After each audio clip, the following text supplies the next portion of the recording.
Friends, I know that many of you are familiar with this mighty parable, perhaps the pinnacle of Christ's teaching. So I'm going to ask you today to do something special for me, as I have at other times. I want you to hear this as though it were for the first time, without associations. Because what we have here is the ancient art of parable, well known to the people, to the rabbis of Christ's day. A tradition of using images and stories to teach. And so when the people heard this, they heard the multi-dimensional layers that were in this teaching, and it went beyond the mind into opening the heart. And that can happen for you as well, unless you figure you've read it, you've heard it countless times, and so you know it. I've given you this teaching before, but we're going to approach it from another angle today and see if you can at least recognize how extraordinary, what kind of genius is in this wisdom teaching, this timeless revelation. For in this parable, Jesus reveals the nature of the mystery of the uncreated one like no one ever has. He reveals the instructions for each one of us on how to have relationship.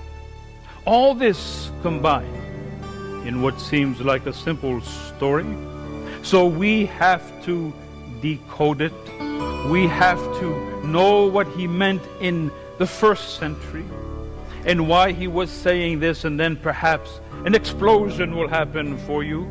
Be sure this is holy wisdom, timeless, universal teaching for everyone here. So we begin. What is the context? He's given two parables already. He's talking to the religious people. He's spoken of the lost lamb. You know it well, the 99 who had no need of repentance and the one who was lost. There's irony there, because in the Greek, the 99, it's not that they have no need of repentance, it's that they don't think they need any repentance. So he is addressing all of us who live self-satisfied, don't need God really, independent, self-sufficient lives. He's talking to everybody, to the human condition. And he's trying to break through. So let's give him a chance, shall we, to break through and to give us a new enlightenment of what life can be. And so we're told in this coded message that one son that each of us says to God, metaphorically, give me the share of the property that belongs to me. In other words, takes the life that has been given to us, assume we deserve it and it's ours to do with as we wish, forget that it's a divine gift, and go on our merry way. We are all guilty of that. Now be sure this is not a condemnation. This is a salvific gift to help you find the way out of that. Because what happens when we take life for granted, when we forget the source of our being, where we come from, whose we are, we go off into what he calls so poetically a distant country, a far country. Now let me get a little metaphysical with you. What that means is that each one of us goes far away from who we truly are, into a foreign land. That is not us. That is not our essence. That is not our depth, our spirit, our identity. We lose ourselves. We enter that external world of our culture, of our society, and try to function there independently, far away from the depths of our being. Remember Shakespeare, "To thyself be true." What wisdom that was. We are untrue to ourselves by entering the values and ways that surround us. And sure enough, what happens? He squanders his life, not because he's a prodigal son, which is not in the Bible, but because every one of us misses the point of why we exist. And I'll remind you here that sin, amartano in Greek, means missing the mark. Like the archer missing the bullseye, missing the point of why we exist. What can be more important than that? Don't you know that explains so much of our misery, of our dissatisfaction, and all that is going on around us? And so we live our life for self-satisfaction.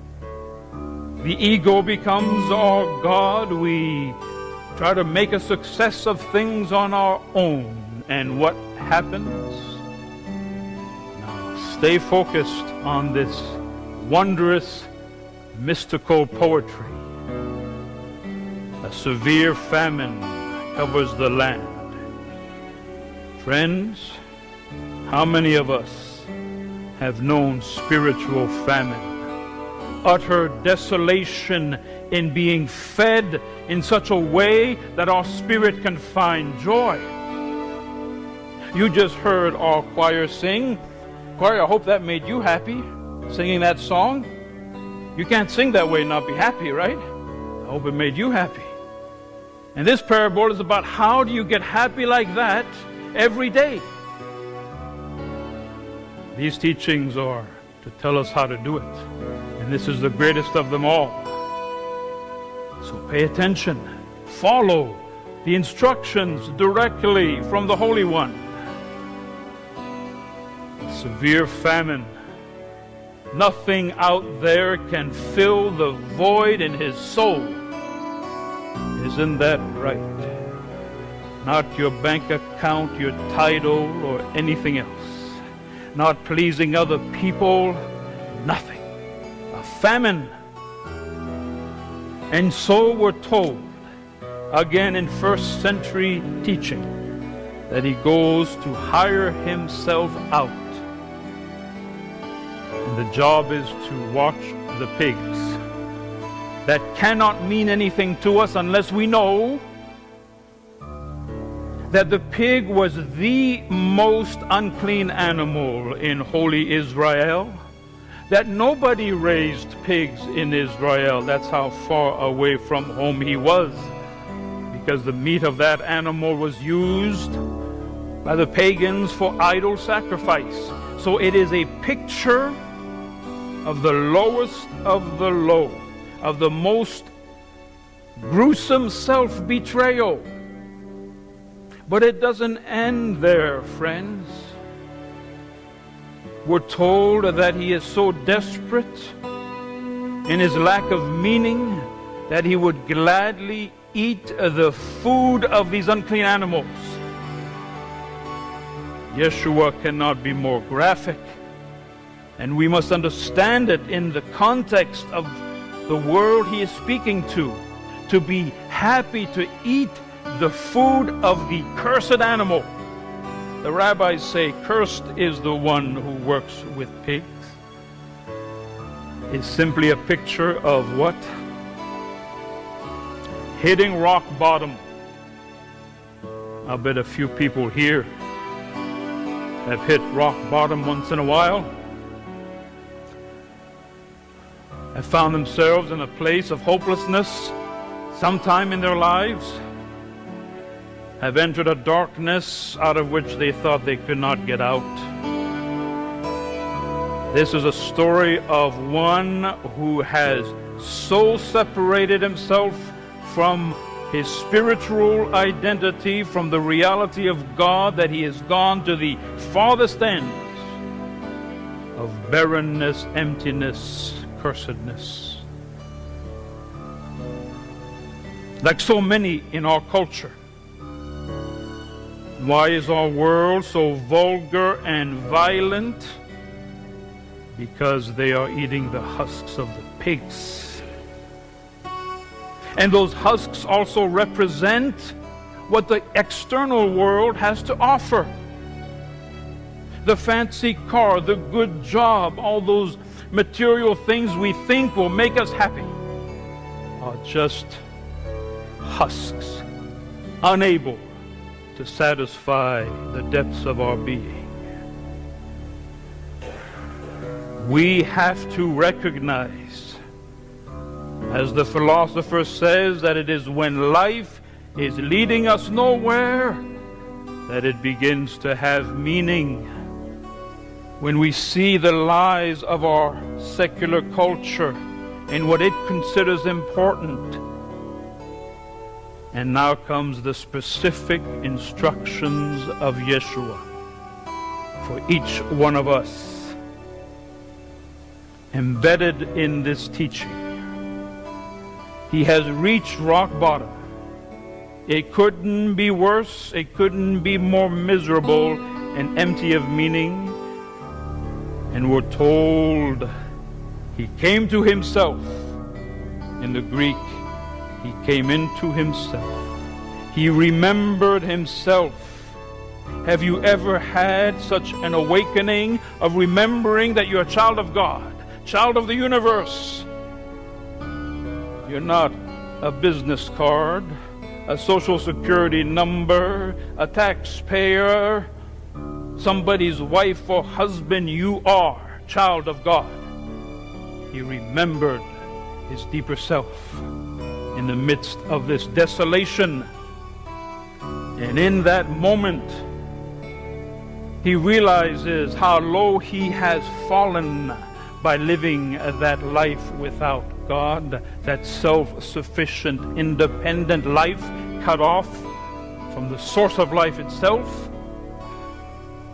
What happens to water cut off from its source? It becomes a stagnant swamp. And so here we go, friends. Here's the teaching. I will get up and go to my Father. Each one of us has to make a decision. I will get up and turn around. I will no longer live like this. I will stand up and walk that way. Turn around. Metanoia, it's called. Repentance. Turning around and going on that path that leads back to God. We have to make such a powerful decision. We can't just wallow in our misery, as many do, until the grave. We have to say, I will get up.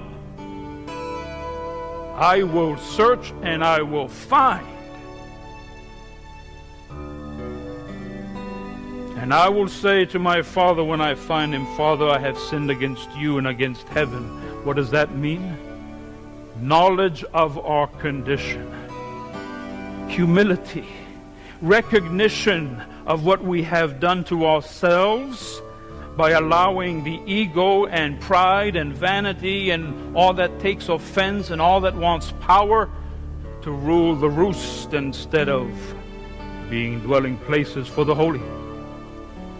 In other words, that journey back, that way home, can only happen when we have the humility to know how far we have fallen for the ways of the world, for our own ego desires, and are ready to live differently.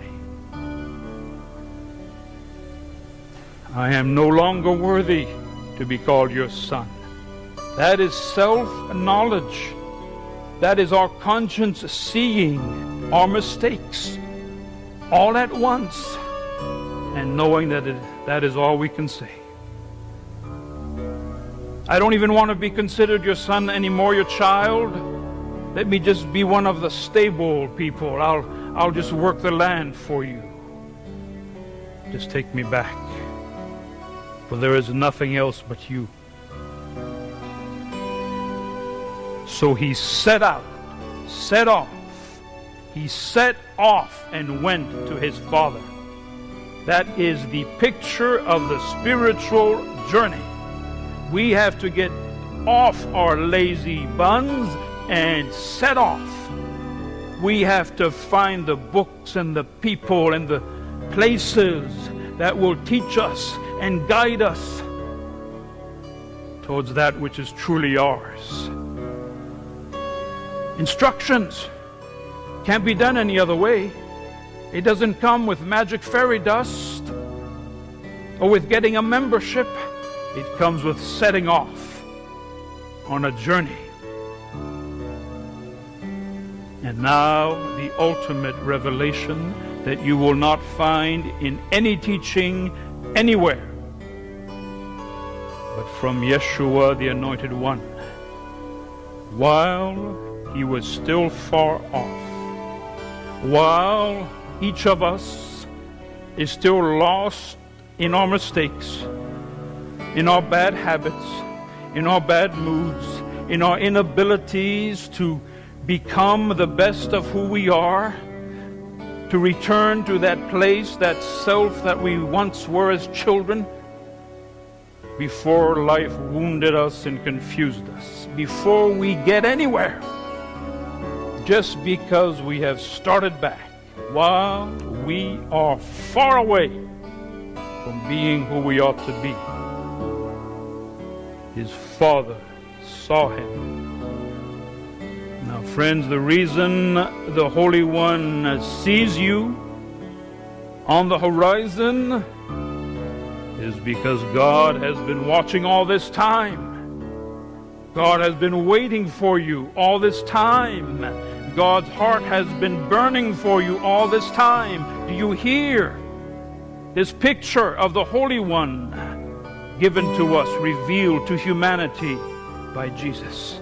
This is the uncreated one. This is the heart of the universe watching for you to come home to that consciousness of your relationship to God. What a God we worship. He saw him from far off and was filled with compassion. But that's not the end of it. Then we're given this picture of the Holy One running towards you. Not just welcoming you, running towards you. Like the old saying, take one step toward God and God will take 10 towards you. Or as James says, return to God, God will return to you. These are holy promises, powerful, transforming. He runs to you and puts his arms around you and kisses you.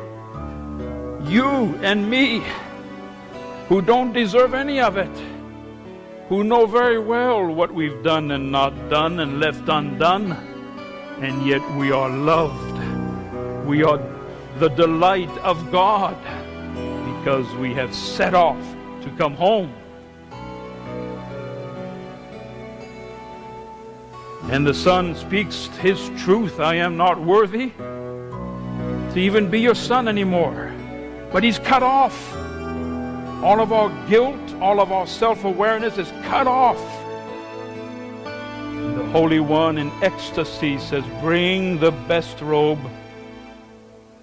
clothe him with it, put on Christ, clothe yourself with Christ.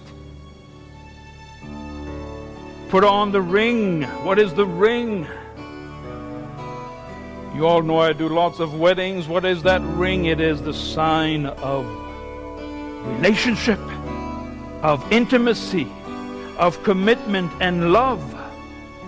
God reconnects us with God's self regardless of how far we have wandered. Put on the sandals. Put on sandals so that you can walk on the new way. Live the new life. What is the way? Remember this one. I am the way. Live the new life. That's what that means. You are redeemed. A new chance at experiencing life. Kill the fatted calf. What is that? Holy communion. Eating together. Giving thanks. Uniting in joy. And celebrate. Friends, the spiritual person awakened to this reality should be celebrating every day. Life should be celebration. Even in the hard times, especially in the hard times, because we know to whom we belong. And as long as we remain in our doldrums, in our unhappiness, in our dissatisfaction, we are still way far off. Because once we connect again with the holy, then life is transformed. Then we are people of joy. Don't you know that's how a spiritually awakened person is recognized? Life is celebration because God is the God revealed here, who runs to us despite anything we have done, despite all our mistakes, and kisses us, wraps us up in the best, and celebrates our return. What a God we worship.